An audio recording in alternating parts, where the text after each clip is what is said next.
कुरान मजीद फुरकान हमीद के दूसरे पारे में जो पहले दो रुकू हैं उनके अंदर दो मज़ामीन अल्लाह करीम ने बयान फरमाए हैं। सबसे पहले तो तब्दीली किबला की बात इरशाद फरमाई गई है। अहले यहूद ये ताना देते थे कि दीन नया ले आए हैं लेकिन किबला वही हमारे वाला पुराना है। तो नबी करीम अलैहिस्सलाम ने मदीना मुनव्वरा में भी 16-17 महीने बैतुल मक़दस की तरफ मुँह करके नमाज अदा फरमाई। एक दिन ज़ोहर की नमाज हुजूर पढ़ा रहे थे तो दिल में ख़याल आया कि अल्लाह कभी किबला तब्दील हो जाए। दो रखतें हुजूर ने बैतुल मुक़द्दस की जानिब मुँह करके नमाज़ पढ़ी और हुजूर ने जैसे ही अपनी तवज्जो आसमान की तरफ फरमाई तो रब करीम ने फरमाया, महबूब हम आपका बार बार आसमान की तरफ देखना मुलाहजा कर रहे हैं, आप जिधर मुँह करेंगे हम उधर ही किबला बना देंगे। तो अल्लाह तबारक व तआला ने किबले को तब्दील फरमा दिया और फरमाया ये आजमाइश है, ये आजमाइश है पैरवी करने वालों के लिए। बहुत सारे लोग ऐसे होंगे जो उल्टे पांव फिर जाएंगे कि कल किबला और था और आज किबला और है, लेकिन बहुत सारे ऐसे हैं, बल्कि सारे ही ऐसे हैं इन्होंने सवाल ही कोई नहीं किया। उनकी तवज्जुहात का किबला मेरे नबी करीम अलैहिस्सलाम की ज़ात है, कोई सवाल नहीं किया। हुजूर के पीछे सहाबा ने नमाजें अदा की। फिर इन्हीं दो रुकुओं के अंदर अल्लाह तबारक व तआला ने इस बात की भी वजाहत फरमाई कि अब मुसलमान जहाँ कहीं से भी आएँ वो अपना रुख मस्जिदुल हराम की तरफ कर लें, बैतुल्लाह शरीफ की तरफ कर लें और उसी तरफ मुँह करके वो नमाज़ पढ़ें। और इन्हीं इब्तदाई दो रुकू जो हैं इनके अंदर अल्लाह ताला ने यह भी बयान फरमाया कि मुसलमान दरमियानी उम्मत है, उम्मत वस्त है। इसका हर काम अफरात व तफरीद से पाक है, ये हर काम में मोतदिल है। और इसी के अंदर अल्लाह ने यह भी बयान फरमाया कि क़यामत में बाकी जो सारी उम्मतें होंगी वो सिरे से मुकर ही जाएंगी कि हमें तो किसी ने तबलीग की नहीं। वो अपने अंबिया कराम अलैहिमुस्सलाम का तबलीग करना भूल ही जाएंगे, वो मुकर जाएंगे। तो रब करीम फिर नबी करीम अलैहिस्सलाम की उम्मत को इरशाद फरमाएगा कि क्या तुम गवाही देते हो कि नबियों ने तबलीग की? तो अल्लाह तबारक व तआला इस उम्मत के उलमा की, सुलहा की, सूफिया की, औलिया की गवाही पुराने अंबिया किराम के हक में कबूल फरमाएगा। ये कुरान मजीद पढ़ रहा हूँ, इस उम्मत के औलिया, सूफिया, उलमा, रासिखून फिल इल्म, ये लोग उठ के गवाही देंगे कि हाँ ए अल्लाह, अंबिया किराम ने तबलीग की थी और तेरी दावत को इन्होंने लोगों तक पहुँचाया था। तो उस वक़्त बाकी सारी कौमें ये भी एतराज़ करेंगी कि अल्लाह ये तो बाद में आए थे, इन्हें कैसे पता चला कि हमारे अंबिया ने तबलीग की है? तो रब फरमाएगा हाँ भी बताओ तुम्हें कैसे पता चला? और उम्मत बोल के कहेगी हमें मदीने वाले महबूब ने बताया है, हमें नबी करीम ने बताया है, शुहदा अलन नास। तो उम्मत गवाही देगी व यकून रसूल अलैकुम शहीदा, और फरमाया फिर मेरे रसूल अपनी उम्मत पर गवाही देंगे। फिर नबी करीम अलैहिस्सलाम उम्मत पर गवाही देंगे और इस तरह इस उम्मत की गवाही अल्लाह तबारक व तआला कबूल फरमा के बाकी सारे अंबिया कराम अलैहिस्सलाम के तशरीफ़ लाने को कबूल फरमाएगा और इस गवाही को मंजूर करके अब उम्मतों पर हद जारी की जाएगी कि तुम्हें तबलीग की गई थी, फिर तुमने उस बात को कबूल क्यों ना किया। फिर जब हम बढ़ते हैं ना दूसरे से तीसरे रुकू की जानिब, तो इसमें अल्लाह तबारक व तआला ने दूसरे रुकू से पहले एक बड़ा खूबसूरत फरमान जो बड़ा ज़ुबान ज़द ख़ास व आम है, इरशाद फरमाया फ़ज़्कुरूनी अज़्कुरकुम, तुम मुझे याद करो मैं तुम्हें याद करूँगा। वशकुरूली वला तकफुरून, और मेरा शुक्रिया अदा करो नाशुक्री न करो। वो पीर मेहर अली शाह साहब, किथे मेहर अली, किथे मेहर अली, किथे वो पीर साहब पाक पतन शरीफ तशरीफ ले गए तो वहाँ नारा लग रहा था हक फरीद या फरीद। तो कुछ लोग होते हैं ना फटाफट एतराज़ करते हैं, तो एक साहब ने पीर साहब से कहा ये क्या नारा लग रहा है? तो आप फरमाने लगे ये कुरान सच्चा हो रहा है। कहा क्या मतलब? फरमाया अल्लाह का वादा है तुम मेरा जिक्र करो मैं तुम्हारे चर्चे करा दूंगा। तो फरमाया फरीदुद्दीन ने सारी ज़िंदगी रब रब किया है, अब उनके जाने के बाद अल्लाह फरीद फरीद करवा रहा है।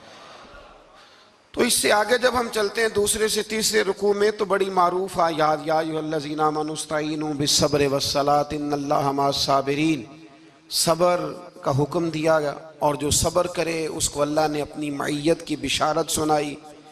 फिर जो उसके रास्ते में कत्ल हो जाए उन्हें मुर्दा कहने से मना किया। फिर फरमाया तुम्हें मुशक्कत झीलनी पड़ेगी, तुम्हें आजमाया जाएगा, तुम्हें भूख से, फलों और जानों की कमी से, खौफ से आजमाया जाएगा। और फिर जो सब्र करेगा फरमाया उसे अल्लाह ताला बिशारत भी अता फरमाएगा और उस पर रब करीम अपनी रहमतों का नुज़ूल भी फरमाएगा। और फरमाया यही वो लोग हैं हुमुल मुहतदून, जिनको सब्र करना आता है, जिनमें हौसला है, जिनमें तहम्मुल मिजाजी है। फरमाया यही वो लोग हैं जो अपने रब की तरफ से हिदायत पर हैं। असल हिदायत उस आदमी के पास है जिसमें फिर कोई सब्र भी है, कोई हौसला भी है, कोई सुकून भी है। फिर इससे आगे जब हम बढ़ते हैं तो अल्लाह तबारक व तआला ने थोड़े से मसाइल हज बयान फरमाए। फिर इससे आगे जाके अल्लाह तबारक व तआला ने अपने रब होने की कुछ निशानियां, कुछ अलामतें बयान फरमाई और वो वाली अलामतें बयान फरमाई जो इंसानी शऊर के मुताबिक हैं, जिनको इंसान रोज देखता है। फरमाया ज़मीन आसमान के पैदा करने में और रात और दिन के इख्तलाफ होने में, कि जब रात होती है तो दिन नहीं होता और जब दिन होता है तो फिर रात नहीं होती। और फरमाया ये जो मनो टनो वजन लेके दरिया और कश्ती समुंदर में चलती है, फरमाया इसमें, और जब हम आसमान से पानी बरसा कर ज़मीन से फल उगाते हैं तो ये सारी चीज़ें देख के समझ जाओ ये खुद नहीं बनी, इन्हें कोई बनाने वाला है, इन्हें कोई बनाने वाला है।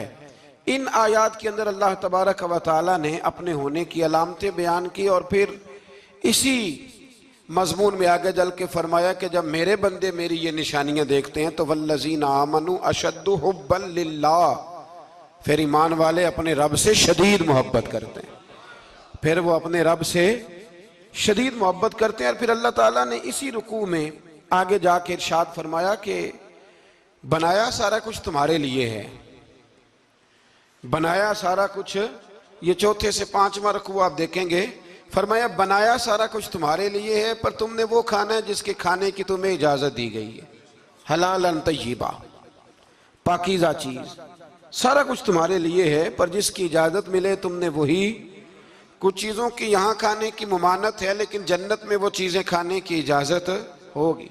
तो फरमाया तुम हलाल और तय्यब चीज खाओ, शैतान तो तुम्हें बेहयाई का और बुराई का हुक्म देता है लेकिन तुम उस तरफ आओ जिस चीज का तुम्हारा रब तुम्हें हुक्म इरशाद फरमाता है।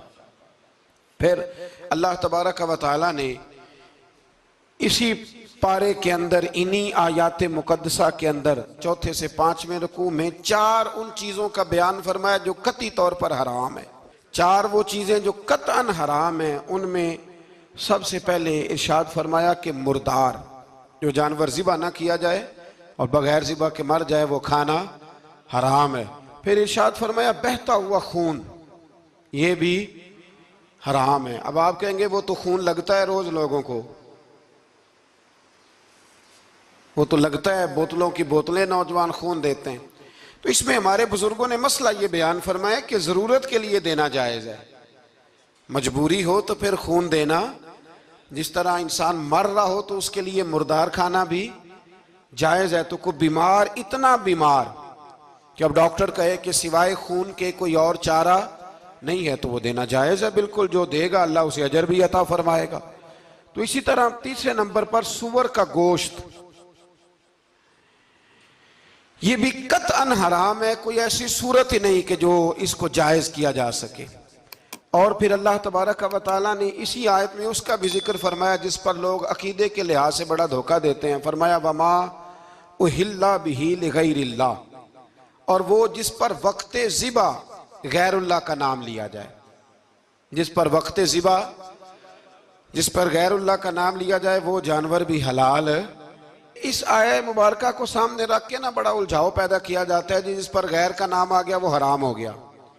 लिहाजा किसी ने कह दिया कि ये बकरा गौसे आजम के नाम का रखा है तो ये हराम है, और किसी ने कहा कि ये मैंने 11वीं शरीफ के लिए दुम्बा रखा है कुर्बानी, हुजूर गौसे आजम के साले सवाब के लिए दूंगा तो ये दुरुस्त नहीं। तो भाई याद रखो वक्ते ज़िबा, यहाँ तमाम मुफस्सिरीन ने यही लिखा है कि वक्ते ज़िबा किसी और का नाम लिया तो फिर वो हराम।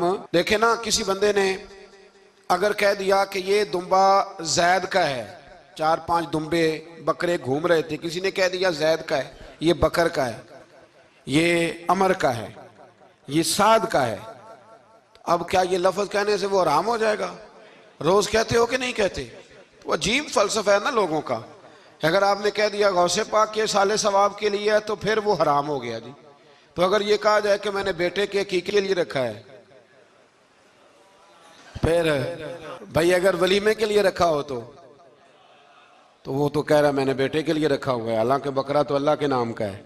तो बिला वजह लोग उसमें ऐसी चीजें पैदा करते हैं। तो इसको समझ लें, ये कुरान मजीद की आयत नंबर 173 है जिसमें अल्लाह तबारक व तआला ने बड़ी वजाहत के साथ उन चीज़ों का जिक्र फरमाया जिनका खाना बिल्कुल नाजायज़ है। तो वो 4 चीज़ें आपकी समझ में आ गई जी।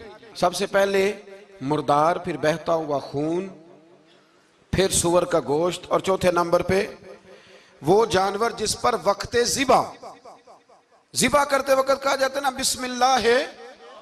हाँ, अब मुर्गा खरीदने जाओगे ना तो उससे कहना जरा ऊंचा पड़े। मैंने एक से पूछा, मैंने कहा तू तकबीर ही नहीं पढ़ता? कहता मैंने पक्की पढ़ के छुरी पे फूंक ली है। तो मैंने कहा ये कौन सा नया दीन निकला है? कहते छुरी पे फूंक ली है तो अब पक्की हो गई छुरी। तो मैंने कहा छुरी के साथ अगर किसी ने प्याज काट लिया तो फिर तेरी फूंक का क्या बनेगा? तो वो तो गई ना जी। तो इसलिए ये जानवर जब हलाल होगा जब कहा जाएगा बिस्मिल्लाह अल्लाहु अकबर। फिर आगे 5वें से 6ठे रुकू में जो पहली आयत है ना, उसमें अल्लाह ताला ने एक चीज के बारे में नसीहत फरमाई है। जब ये किबले की तब्दीली की बात हुई तो यहूदी भी अपने किबले पर इसरार करने लगे, ईसाई भी अपने किबले पर इसरार करने लगे। वो कहने लगे मशरिक की जानिब मुंह करके नमाज पढ़नी है, ये कहने लगे मगरिब की जानिब मुंह करके नमाज पढ़नी है। तो अल्लाह करीम ने फरमाया ये तो नेकी नहीं कि मुंह मशरिक की जानिब करो या मगरिब की जानिब करो। तो या अल्लाह नेकी क्या है? फरमाया नेकी वलाकिन्नल बिर्र मन आमन बिल्लाहि वल यौमिल आखिर। फरमाया नेकी तो ये है कि अल्लाह और आखिरत पर ईमान लाओ।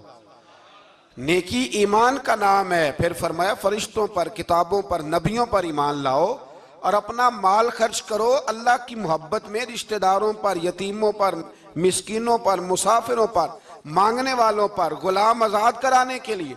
और फरमाया नेकी तो ये है कि नमाज कायम करो, ज़कात अदा करो, अपने वादे पूरे करो जब तुम वादा कर लेते हो, और जब तुम्हें कोई मुसीबत पहुंचे उस पर सब्र करो।